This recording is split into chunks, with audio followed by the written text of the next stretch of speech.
So here in this lecture video, I'm going to give a brief account of some of the main ideas in the Daodejing.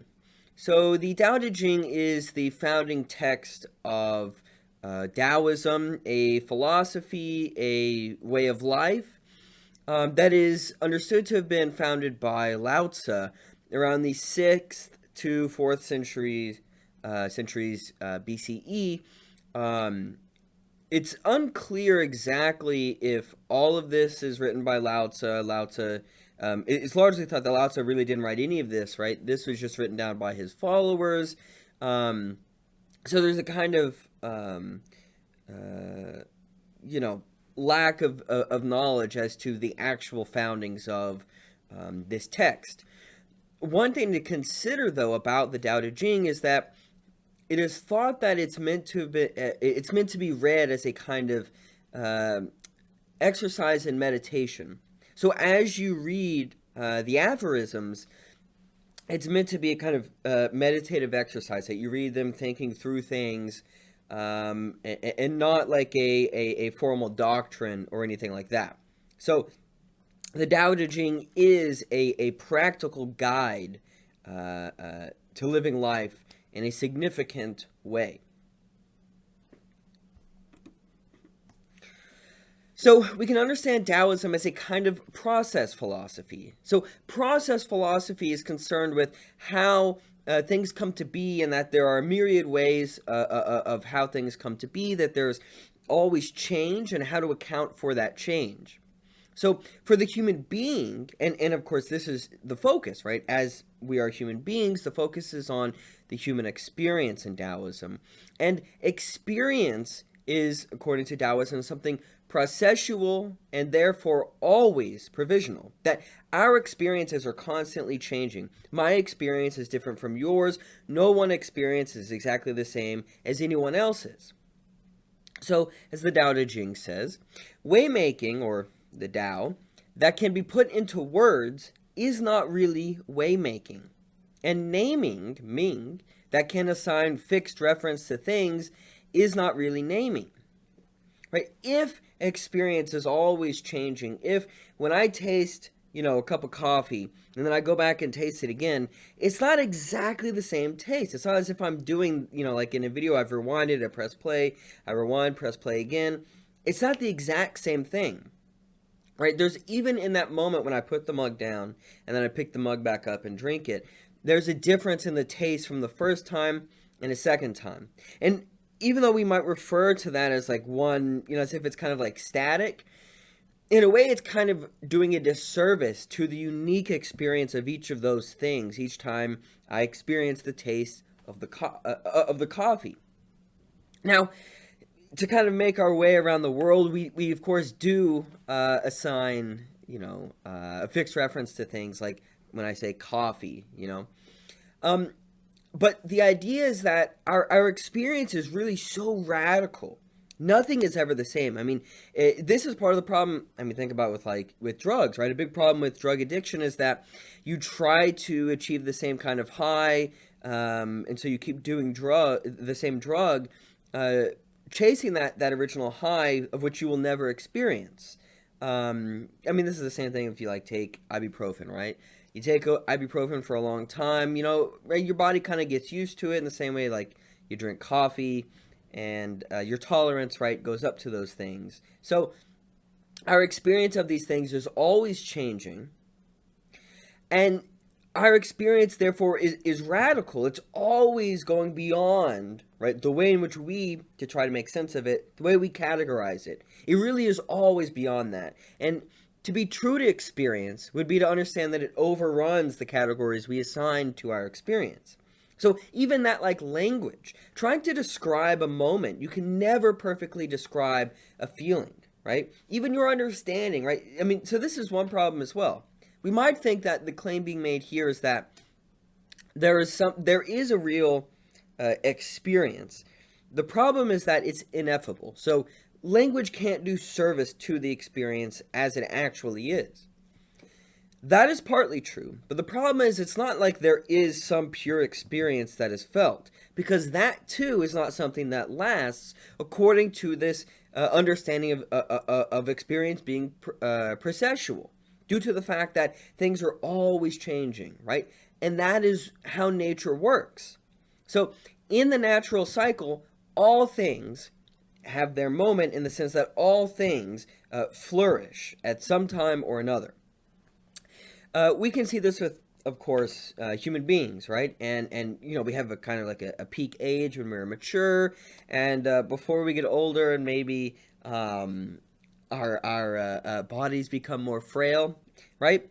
But that moment passes, and our lives pass with it, right? We die. All things come into being. All things die. Nothing exists in perpetuity. All things are provisional. So we have to understand that the claim being made here, this foundational claim by Taoism, is that all things are in flux. We might as well say all things are in flux. There's nothing that lasts. So to try to talk about what the actual world is, right, to give an account of nature, is in some way to do a disservice to nature, because you can never capture how nature really is. You can never capture how experience really is. Now, even though we can never capture experience how it really is, even if there is no, really is about nature, because to say there is a way that nature really is to say there's something that is a nature, but of course, even nature is always changing. Part of what we do when we, though, talk about this, and we say, like, for example, I like that coffee. That coffee tastes good. To say something about that coffee is to, again, right, to say it is good entails there is a thing called the bad or badness, right? If there is goodness, then there must be badness. Because I cannot call the coffee good without there being something that is its opposite. So all distinctions, according to the Daodejing, produce their opposites. So if I find someone beautiful, then I must have a concept of ugliness. If I want to talk about ability, I have to have the concept of ineptness, determinacy, indeterminacy, truth, falsity, and so on. And what this means is that it makes no sense to strive for just the good.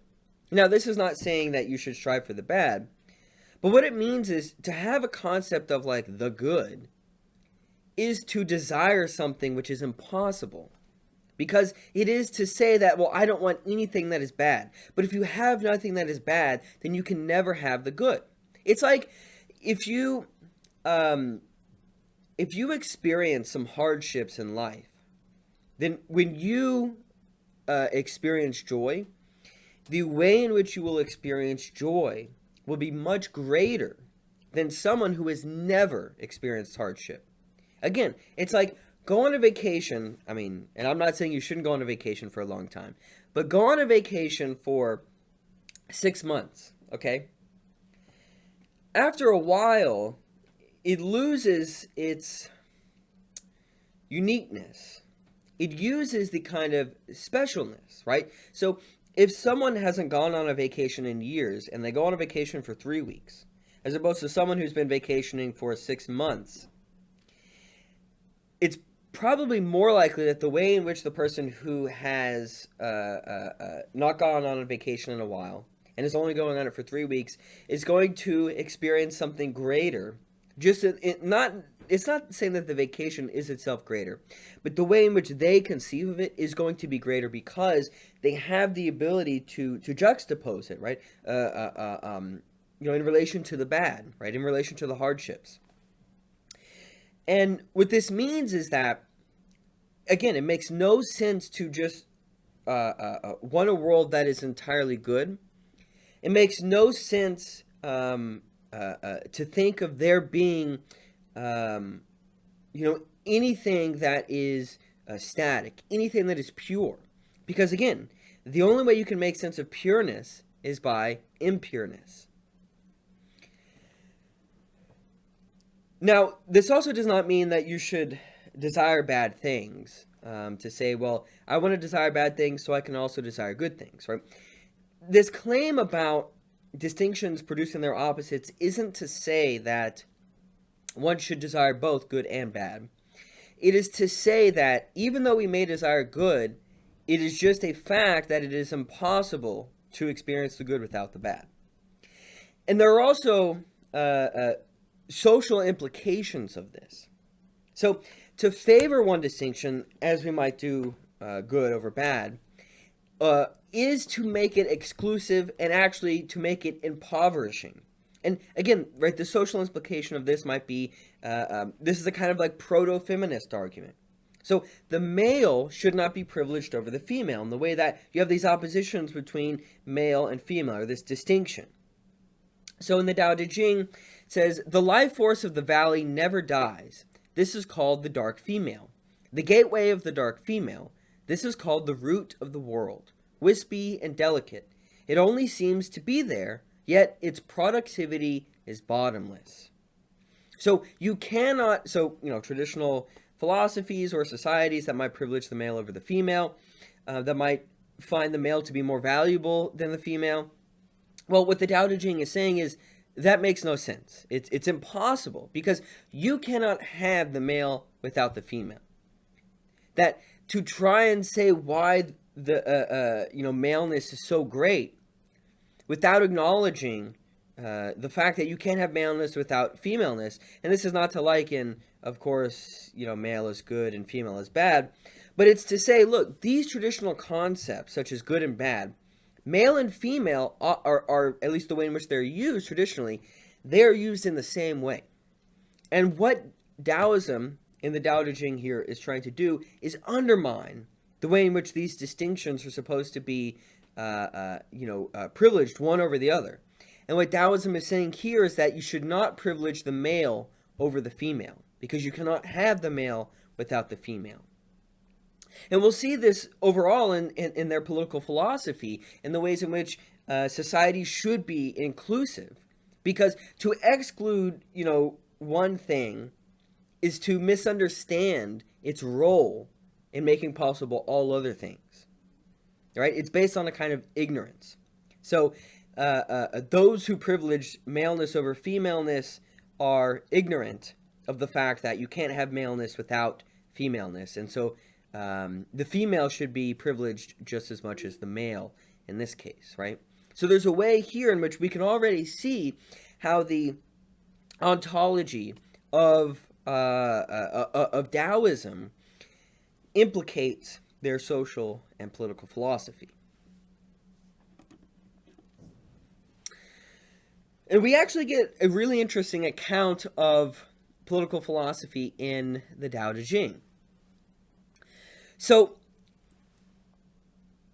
the Daodejing has traditionally been understood as a kind of anarchist text, right? So, the Daodejing argues that in attempting to govern people, that acting assertively to promote particular value judgments over others can actually be divisive and self-defeating. So, in the Mengzi, for example, it's argued that all government should act according to what is virtuous, right? So the point of government is to ensure that the virtues can be practiced, such that people can live a good life, morally speaking. But of course, there is one conception that the Mengzi, of course, in Confucianism, with their virtue ethics, there's one conception of ethics that Confucianism promotes, right, over, let's say, like a consequentialist ethics that, like, the Moists would promote. Well, what's interesting here is the Daodejing is saying that because reality is so so impossible to define, because reality is really constantly changing and in flux, that when you promote one value system over another in the way in which you govern, you actually defeat your ability to govern. So the Daodejing says that not promoting those of superior character will save the common people from becoming contentious. Not prizing property that is hard to come by will save them from becoming thieves. Not making a show of what might be desired will save them from becoming disgruntled. That when you try to, almost like a child, treat citizens like a child, you end up actually preventing them from becoming the best possible person they can be. So what the Daodejing instead argues is that it's better for a society to be broadly inclusive of different talents and contributions without being coercive. That if we already know it's impossible to kind of define things using words because reality is undefinable, well, in the same way, you should not have a government that is coercive. You shouldn't have a government that tries to for example, use punitive measures like jail to prevent people from living their life. So coercion should be absent from rule. There should be no state that uses violence. So instead, what the state should do is accommodate various lifestyles. It should be inclusive of all ways of living. And the state should be tolerant of various ways of living. That these are the most effective means of achieving a stable and enduring social, political, and cosmological order. That you try and make political life reflect the way that actual existence is, which is actual existence takes a myriad of forms, an indefinite, right, number of forms. Although, again, that doesn't even make any sense. This is part of the problem, right? To try to say that reality takes the shape of a number of different forms is to say, well, there is a number to those, but there is not a number because there's not any kind of forms that can be defined either, right? And so for government to try and favor some ways of living over others would be to then always, butt up against human beings, is to always try and mold them to be things that they're really not, because there is no set way that human beings have to be. So again, the political philosophy from the Daodejing has often been understood to be anarchistic. And that is definitely somewhat true. But it's in a way also communist.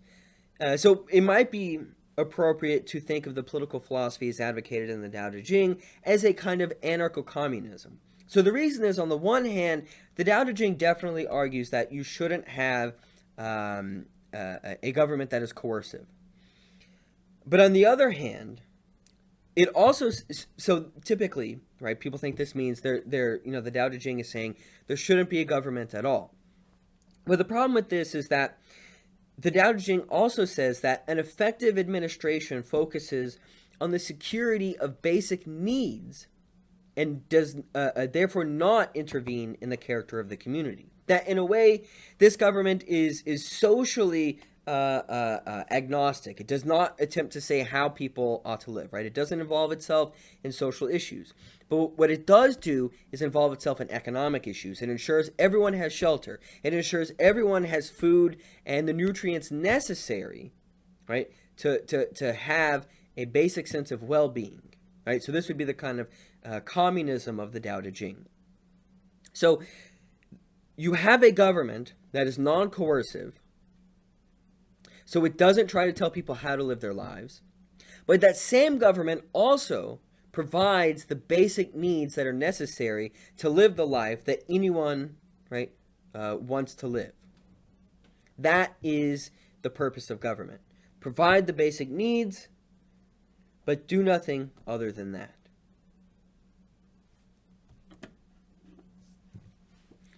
Now, by providing the basic needs, the idea is that, well, human beings naturally need sustenance, right?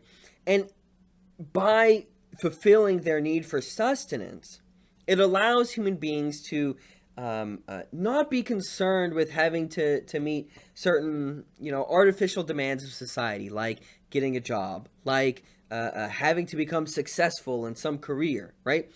The Daodejing is against any kind of sense of like destiny, any sense of duty, any sense of an obligation, any sense of some like objective meaning, right? There is no objective meaning to life. There is no one way that a human being has to live. So whereas the Confucians argue there is a sense in which human beings flourish and they do it by acting according to the virtues, Taoism says, I mean, maybe that's fine for some people, but really there's nothing in reality, there's nothing in nature that says that's how human beings have to act. So instead, what the Daodejing says is that a human being lives best when they are free from demands, when they are free from being enclosed, right? From having to act a certain way, from having to adopt certain customs, right? So there's a rejection of ritual by the Daodejing.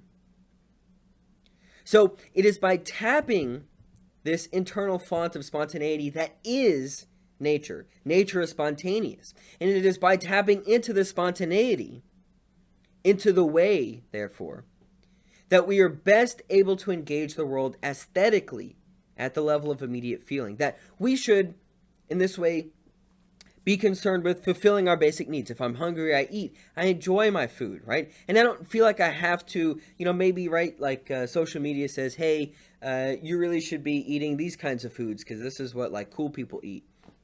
And the Daodejing is saying, I mean, not really. Like, where in the world does it say that someone has to live a lifestyle where they drive a certain car, where they live in a certain house, have to be an influencer or whatever else, right? There's nothing in the world that says that. In fact, there's a multiplicity of ways that human beings can live, and there is no one way that is better than another. So the Daodejing is advocating a kind of creativity of ethics, right? That the right way to live is to live any way.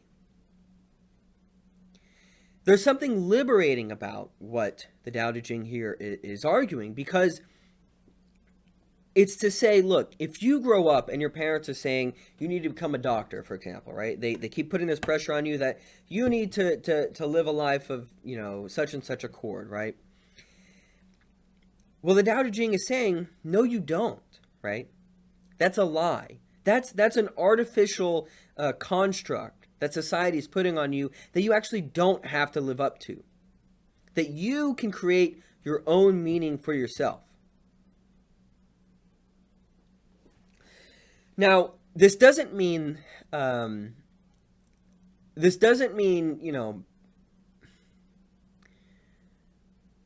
to come up with a lifestyle that, let me put it this way. There's one way of living according to waymaking, right, as the Daodejing is arguing, where a human being is